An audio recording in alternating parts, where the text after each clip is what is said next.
네, 저희가 지난주에는 아합의 회개에 대해서 한번 살펴보았습니다.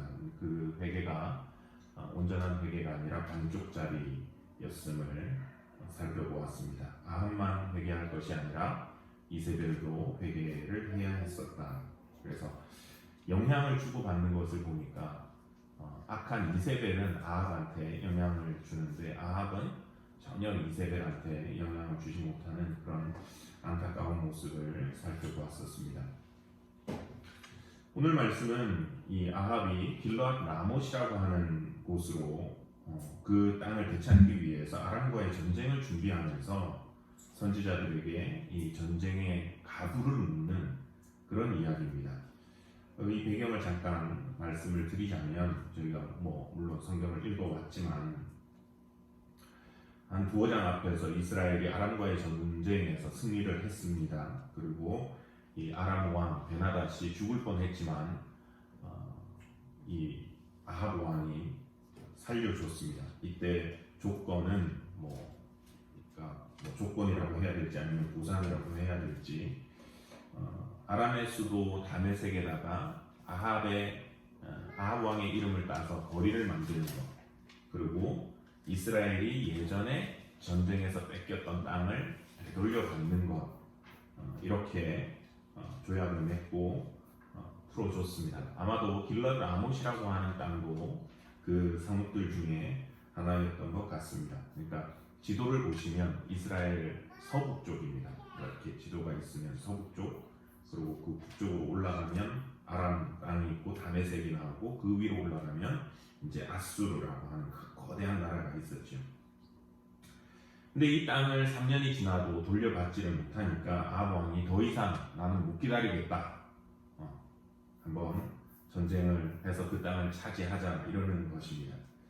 근데 이제 지난번에도 말씀을 드렸지만 아합이 베나닷을 풀어준 조건이 단지 자기 이름을 따서 거리를 만드는 것, 그리고 또 옛날 빼앗긴 성읍을 돌려받는 것만이 아니라 이제 역사적으로 보면 아수르라고 하는 이 거대한 나라를 막기 위해서 공동의 연합 전선을 꾸리기 위함이었다고 말씀을 드렸습니다. 그리고 실제로 아수르 왕이 세운 그 비석에 의하면 아합과 베나닷을 꼭 집어가지고 이 얘기를 하면서 이 두 사람으로 말미암아서 12나라들, 작은 나라들이 연합해서 이 아수르를 잘 막아냈다 하는 그런 비석의 기록이 나옵니다. 그게 이제 카르카르 전투라고 하는데, 어쨌든 이 베나닷이 아수르의 공격을 막아내면서 좀 다시금 기세가 올라갔던 것 같습니다.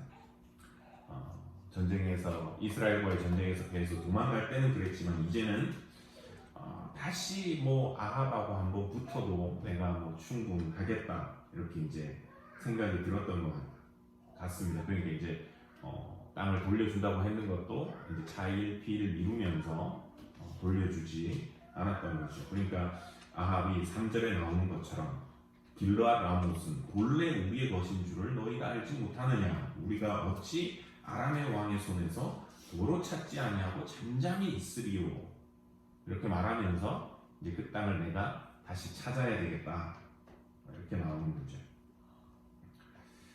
그 아람의 그 전력, 전투력 아니면 국력이 이제 다시 강해졌기 때문에, 근데 자기 혼자 가기에는 그렇고 이 아합이 유다왕 아합 여호사밧에게 도움을 청했습니다. 같이 가서 전쟁을 하겠냐? 그리고는 여호사밧이 흔쾌히 동의를 하게 되고 이제 전투를 하게 됩니다. 근데 이때 여호사밧 왕이 전쟁을 그래도 치르러 가는데 우리가 가기 전에 하나님의 뜻은 한번 확인하고 가십시다 하면서 이제 그 선지자들을 불러서 묻게 되는 것이, 질문을 하게 되는 것이 오늘 내용입니다. 이 말씀을 보면서 우리가 오늘 생각해 볼 것은 우리가 누구의 소리를 들을 것인가, 어떤 소리를 들을 것인가 하는 것입니다. 하나님의 뜻을 알아보자라고 하는 이 여호사밧의 요청에 의해서 아합은 400명이나 되는 선지자들을 불러 모읍니다.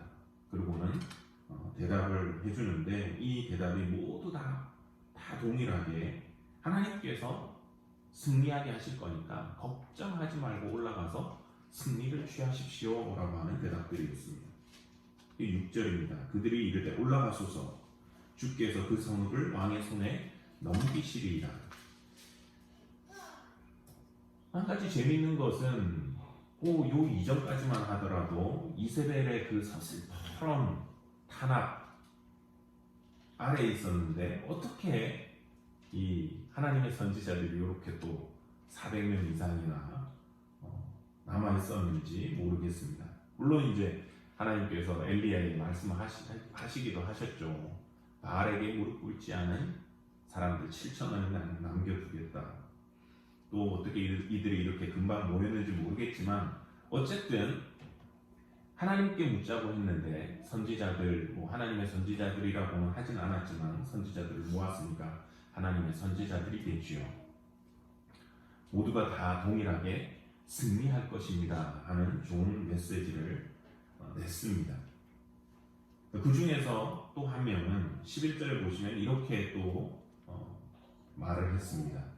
그나아나의 아들 시드기야는 자기를 위하여 철로 뿔들을 만들어 가지고 말하되 여호와의 말씀이 왕이 이것들로 아람 사람을 찔러 진멸하리라 하셨다 하고, 아마도 이 시드기야가 이 400여 명의 선지자들의 대표격이지 않았나 싶습니다.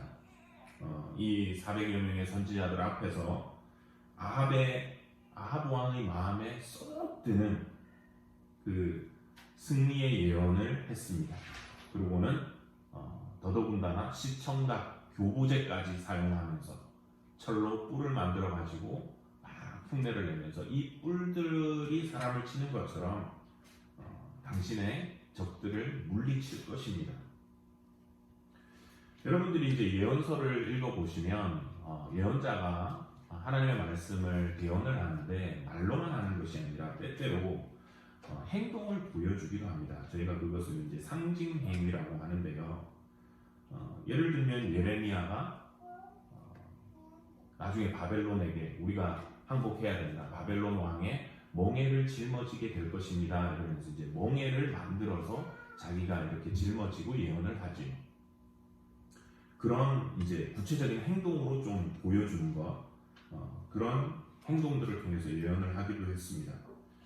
이 시드기야의 행동도 그런 것으로 볼 수 있습니다. 단순한 말로만 예언을 하는 것이 아니라 행동으로 상징적으로 보여주는 행동이었습니다. 근데 상징 행위이면서 동시에 상당한 그 예언을 성취하리라 하는 그 기대를 주는 말씀이었습니다. 왜냐하면 신명기 33장 17절 말씀을 보시면 이 33장 말씀이 모세가 죽기 전에 이스라엘 백성들을 향해서 그 지파들을 향해서 축복한 말씀을 예언의 말씀이 나오는데 요셉 지파에 대한 말씀입니다. 요셉에 대해서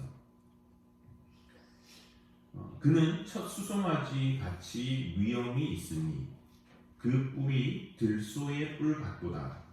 이것으로 민족들을 받아 땅 끝까지 이르리니 곧 에브라임의 자손은 만만이요 므낫세의 자손은 천천이리로다. 들소의 뿔 같다. 그 뿔을 가지고 민족들을 들이받을 것이다. 그러면서 번성하게 될 것이다. 이렇게 이제 모세가 예언을 했습니다. 근데 이 말을 딱 가지고 와서 그 뿔을 만들고 그 말이 성취되리라고 하는 이제 기대감을 주는 것이죠. 아합이 듣기에 그냥 승리할 것입니다. 이 말만 해줘도 기분 좋을 텐데 어떻게 보면 우리로 말하면 성경 구절까지 딱 끌어와가지고 그것을 형상화시켜가지고 이렇게 될 거니까 걱정하지 말고 마음에 있는 것을 하라. 얼마나 기분이 좋았겠습니까? 근데 우리가 이 얘기를 잘 아시지만 이것이 하나님의 뜻은 아니었었습니다. 시드기야를 비롯한 이 400여 명의 선지자들을 통해서 우리가 보게 되는 것은 이 거짓 선지자들의 특징입니다. 뭐 여러 가지가 있겠지만 그 중 하나가 무엇이냐면 이들은 사람들이 듣고 싶어 하는 그 소리를 해준다라는 겁니다. 그리고 그것이 하나님의 뜻이라고. 특히 이제 권력이 있는 사람들 앞에 그렇게 할 때가 많지요. 전쟁을 나가는 왕과 군대에게 있어서 승리할 것이라고 하는 그 말보다 더 좋은 말이 어디 있겠습니까? 어쩌면 사기 진작을 위해서도 또 그 군인들을 격려하기 위해서도 필요했던 말일 수 있습니다. 우리 삶에도 그렇습니다. 주변에서 내가 힘들고 어려울 때 내 마음을 알아서 좋은 말을 해주고 또 따뜻한 말, 위로의 말, 격려의 말, 희망의 말을 해주면 다들 좋아하고 고마워합니다. 듣기 좋은 말을 싫어하는 사람이 없지요. 때론 이런 좋은 소리들이 위로가 되고 또 격려도 되고 필요합니다. 하지만 생각해 봐야 할 부분은 이런 우리가 듣기 좋은 소리 또 격려의 말 이런 것이 나를 궁극적으로 어디로 이끄는가 하는 것은 생각을 해봐야 된다는 것이죠. 이런 말을 듣고 내가 힘들고 지쳐서 쓰러져 있는데 다시금 일어나서 하나님을 바라보게 한다 이러면 바람직하죠. 근데 그게 아니라 그런 말들이 언제나 나 자신, 내 상황, 그리고 내가 했던 행동들을 정당화하고 자기 만족만 하게 한다고 한다면 우리 한번 좀 생각을 해봐야 되지 않는가 하는 것입니다. 결론적으로 말하자면 지금 아합에게 필요했던 것은 거짓으로 말미암는 이 거짓 격려, 거짓 예언, 또 그것으로 말미암아 자기 만족, 자아 도취에 빠지게 하는 것이 아니라 정말로 이 전쟁을 내가 해도 되는 것인가 하는 진지한 물음이었고, 그래서 남들과 싸워서 내가 뭐를 얻고 이룩하고 나의 힘을 과시하려는 행동이 아니라 지난주에서 이어서 본다면 하나님 앞에서 이것이 싫어하는 것이라면 내가 어떻게 해야 되는가? 하나님 앞에서의 어쩌면 진정한 회개가 다시 필요한 시점이 아니었는가 하는 것입니다. 어찌 보면 이 아합이 모은 400명의 선지자들, 하나님의 선지자들이죠. 이 400여 명의 선지자들이 400이라고 하는 숫자가 무엇을 생각을 나게 하냐면 바알의 선지자들도 400여 명 아니었습니까? 450명. 비슷한 숫자들. 이세벨과 아합이 데리고 있던 이 선지자들이 지금 어떻게 보면 겉모습은 바뀌었어요. 바알의 선지자 450에서 하나님의 선지자 400여 명. 겉은 바뀌었는데 어쩌면 그 속은 전혀 안 바뀐 것 같습니다. 이세벨의 상에서 주는 떡과 기름진 음식을 먹으면서 이세벨이 듣기 좋아하는 소리들을 해주고 당신이 마음에 있는 대로 뭐 우상숭배를 하든 마음대로 하십시오 했던 모습과 지금 하나님의 선지자라고 하면서 당신이 마음에 있는 것 하나님이 이렇게 해주실 거니까 하라고 하는 것. 어쩌면 아무것도 달라지지 않았습니다. 새로운 400명이 왔지만 아합은 여전히 자신이 듣고 싶어하는 그 말을 해주는 사람들을 옆에 끼고 있는 것을 보게 됩니다.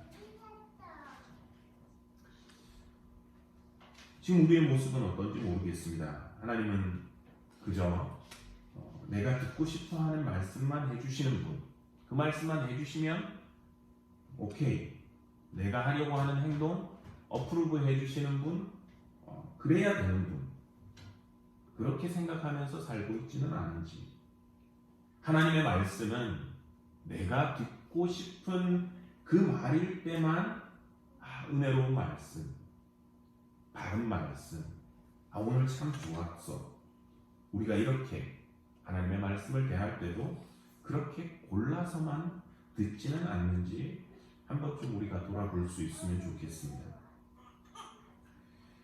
물론 이 아합에게는 이렇게 자신의 입맛에 딱 맞는 그런 말을 해주는 사람만이 아니라 또 다른 한편으로는 정말 하나님의 참된 말씀을 전하는 사람도 있었습니다. 400여 명의 선지자들이 다 같이 승리의 예언을 했다면 여호사밧도 어떻게 보면 하나님 오케이 하시나 보다 하고 가면 되는데 다른 선지자는 없습니까? 하고 묻습니다. 그러자 아합이 8절에 이렇게 대답을 합니다. 이물가의 아들 미가야 한 사람이 있으니 그로 말미암아 여호와께 물을 수 있으나 그는 내게 대하여 길한 일은 예언하지 아니하고 흉한 일만 예언하기로 내가 그를 미워하나이다. 길한 일은 예언하지 않고 흉한 일만 예언하기로 미워합니다. 미가야 선지자는 이 아합에게 미움받는 선지자였습니다. 왜? 흉한 일만 늘 예언을 했기 때문에. 미가야라고 하는 선지자에 대해서는 사실 알려진 것이 없습니다. 이 사건 외에는 별다른 정보가 없지만, 근데 이제 다만 이런 추측을 하는 의견들이 있더라고요. 이렇게 왜 미움털이 박혔느냐? 그러니까 언제부터 시작되었냐 하면 아합이 베나닷을 풀어줬을 때 하나님께서 너 가서 아합에게 내 메시지를 전해라 라고 했을 때 온 사람이 이 사람이지 않았을까 하는 추측하는 의견이 있습니다. 그때 이제 주신 메시지가 그것이었습니다. 요람기상 20장 보시면 42절에 그가 왕께 아뢰되 여호와의 말씀이 내가 멸하기로 작정한 사람을 내 손으로 놓았은즉 내 목숨은 그의 목숨을 대신하고 내 백성은 그의 백성을 대신하리라 하셨나이다. 베나닷을 살려줬기 때문에 그의 목숨을 네가 그 사람을 대신해서 죽을 것이다. 미가야가 진짜 그때의 선지자였는지 아닌지는 저희가 알 수는 없지만 확실한 것은 그때의 말씀에 이어서 이번에도 동일한 하나님의 심판의 말씀이 오고 이번에는 그것이 실현이 되더라라고 하는 것입니다. 미가야를 부르러 온 이 왕의 메시 사환이 미가야에게 귀띔을 했습니다. 왕의 선지자들이 다 이렇게 좋은 얘기만 하니까 당신도 가서 괜히 튀지 말고 길한 예언 잘 될 것이라고 다른 사람들한테 맞춰서 얘기를 하십시오. 근데 미가야는 이렇게 대답을 했습니다. 여호와께서 내게 말씀하시는 그것을 말하리라. 그러고는 아합 앞에 서서 아합의 질문에 대답합니다. 내가 올라갈까 아니면 말까? 미가야가 자기가 본 환상으로 대답을 합니다. 하나님께서 당신의 그 신하들, 하늘의 이제 그 신하들과 함께 회의를 하시면서 누가 저 아합을 꿰어가지고 이 길르앗 라못으로 가서 그 전쟁 중에서 좀 죽게 하겠냐, 좀 좋은 아이디어 없냐? 그러니까 한 영이 와서 나와가지고 자기가 거짓말하는 영이 돼서 아합의 선지자들의 속에 다 들어가서 거짓말을 해서 그가 나와서 전쟁에 참여하겠습니다 하는 대답을 했습니다. 즉, 이 전쟁에 참여하면 죽는다는 것이었죠. 이 말을 들은 이 앞선 선지자 중에 하나 시드기야는 와서 이 미가야의 뺨을 때렸고 아합 왕의 반응은 더했습니다. 26절, 27절입니다.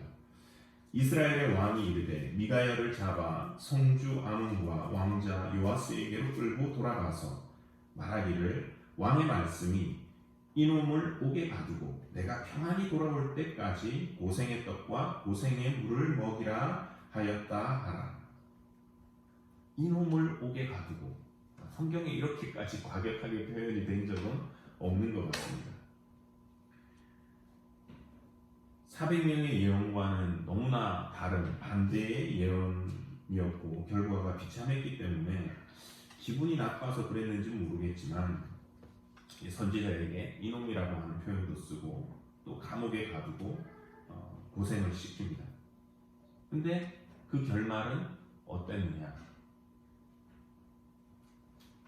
400명의 모든 예언자들이 말했던 그 길한 일이 일어난 것이 아니라 한 사람, 자기가 듣기 싫었던 말을 해준 그 미가야 선지자의 말처럼 그는 죽게 되었습니다.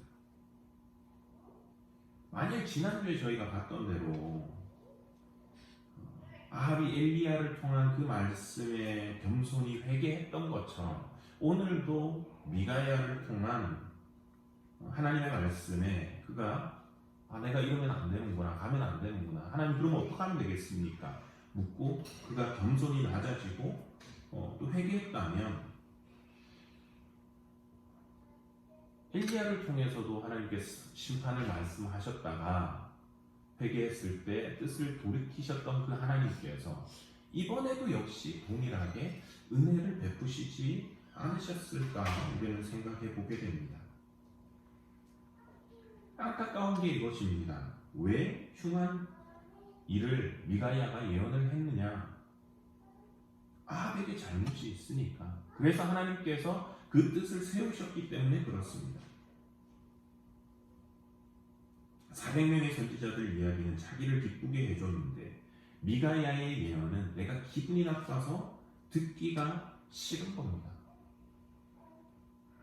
근데 사실 이때 미가야의 말을 들었다면 400명의 말을 듣지 않고 미가야의 말을 오히려 마음에 새기고 들었다면 그는 자기의 생명을 살릴 수 있었을 것입니다. 그렇기 때문에 이 미가야의 존재, 듣기 싫은 말, 이것은 어떻게 보면 사실은 아합에게 있어서 저주가 아니라 사실은 복이었던 것입니다. 자기한테 불러온 복을 듣기 싫다고 차버리게 된 것이죠. 저희도 그런 말이 있지 않습니까? 충성스러운 말은 귀에는 거슬리지만 행하기에는 좋다고. 충언은 양약은 고구나 이리여 병이요. 저희 지난번에 한번 했었던 거 있잖아요. 혹시 여러분 답정너라고 하는 말 들어보셨어요? 답정너. 한국 젊은 애들이 쓰는 말입니다. 답정너. 줄임말인데 답은 정해져 있으니까 너는 대답만 해. 이런 말입니다. 그러니까 무슨 말이냐면 내가 원하는 대답, 우리의 대답은 이거야. 그러니까 너는 다른 대답하지 말고 다른 말 하지 말고 그냥 yes, 그 대답에 동의해. 이런 것입니다. 아합이 이랬던 거예요. 답정너였습니다. 자기가 원하는 답은 딱 정해져 있었습니다. 미가야를 얘기할 때 그랬잖아요. 길한 것을 얘기하지 않고 흉한 것만 얘기하기 때문에 나는 미워합니다. 이 사람이 원했던 대답은 항상 듣기 좋은 말, 축복의 말, 길한 예언, 그것을 원했던 겁니다. 그래서 시드기야를 비롯한 400명의 선지자들은 아합에게 승리의 소리, 올라가면 잘 될 겁니다 하는 그 말을 해줘서 이쁨을 받았고, 미가야는 패배와 죽음의 이야기를 해서 미움을 받았습니다. 다른 말로 하면 아합은 자기가 들어야 하는 소리가 아니라 듣고 싶은 소리만 듣는 사람이었던 것입니다. 답정너. 우리는 어떻습니까? 우리는 때때로 이렇게 답정너가 될 때는 없는지 모르겠습니다. 당신 잘한다, 잘했다, 좋다, 그거다, 계속해라. 듣고 싶은 소리만 그렇게 들으면서 살아가고 있지는 않는지요? 아니면 들어야 되는 소리가 있는데 그 소리가 있는데도 불구하고 우리는 귀를 막고 듣지 않으려고 하지는 않는가 하는 것입니다. 잘 안 되지요.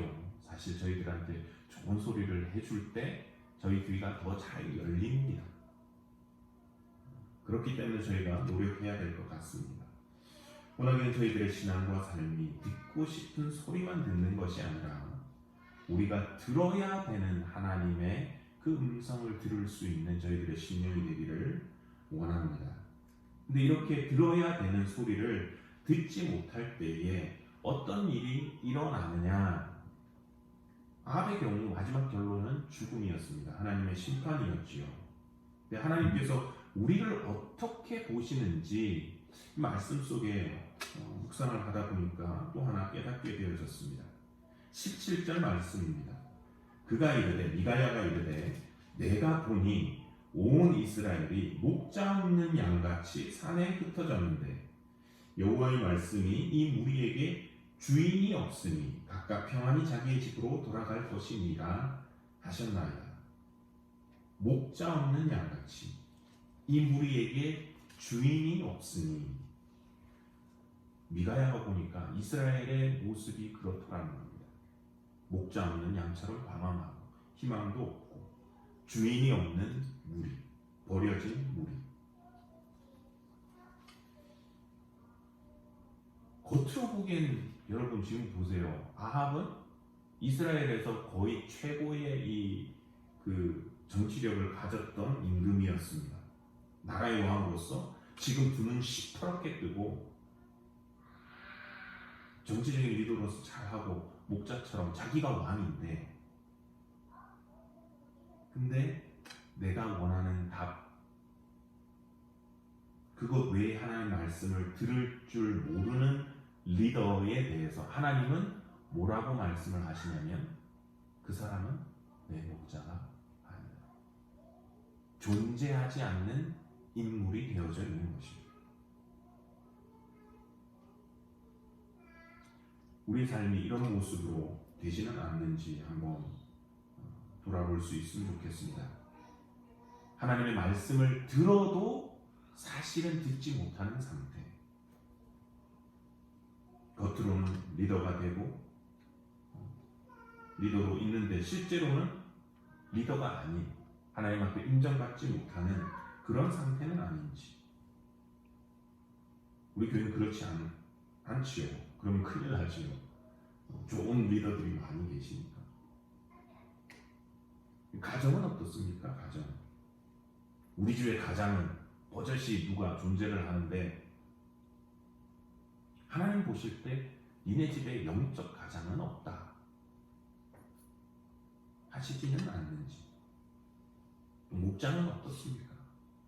목장의 리더들은 있는데 참된 영적인 리더로 하나님께서 기뻐하시는지. 저를 요즘에 제가 이렇게 돌아보면서 이런 생각을 많이 합니다. 목사라고 하는 타이틀을 가지고 있는데 내가 참 목사가 맞나?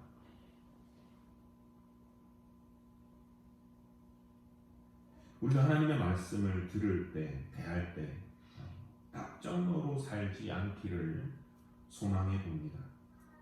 이사야를 통해서 주셨던 것처럼 듣기는 들어도 깨닫지 못하는 자가 아니라 오히려 쓴소리를 듣더라도 사무엘처럼 말씀하옵소서 주의 종이 듣겠나이다 라고 할 수 있는 신앙이 되면 좋겠습니다. 그래서 저희들의 신앙과 삶이 하나님 보실 때에 당신의 말씀을 참으로 듣는 사람, 또 그렇게 리더로 세움을 받고 인정을 받아서 나아가서 그로 인해서 하나님의 예비하신 그 은혜와 복을 누리면서 살아갈 수 있는 저희들의 삶이 되기를 소원합니다. 기도하시겠습니다. 하나님 아버지, 은혜를 감사드립니다. 오늘도 저희들을 이 자리로 부르셔서 주를 찬양하고 또 말씀 듣고 기도하게 하심을 감사합니다. 오늘 말씀을 통해서 아합이 참 선지자의 뼈아픈 말을 버리고 거짓 선지자의 달콤한 말에 넘어가는 그 모습을 봅니다. 하나님, 이것을 통해서 우리가 하나님의 말씀을 어떻게 대하는지 한번 돌아볼 수 있기를 원합니다. 내가 원하고 바라는, 듣기 좋은 소리만을 원하고 있지는 않은지, 하나님께서 우리로 하여금 듣기 원하시는, 우리가 들어야 하는 소리지만 그것이 쓴소리라서 싫어하고 미워하지는 않는지 우리를 한번 점검해 볼 수 있기를 원합니다. 우리가 듣고 싶은 소리만 듣는 것이 아니라 들어야 되는 그 말씀을 듣고 순종할 수 있는 저희들의 심령, 또 우리 맨하탄 교회, 또 목장들, 또 가정들 되어지게 해주시고, 이렇게 살아갈 때 하나님께서 인정하시는 참된 리더들이 채워지는 우리의 삶이 될 수 있도록 축복하여 주시옵기를 원하옵고, 이 모든 말씀 예수 그리스도의 이름으로 기도드리옵나이다. 아멘.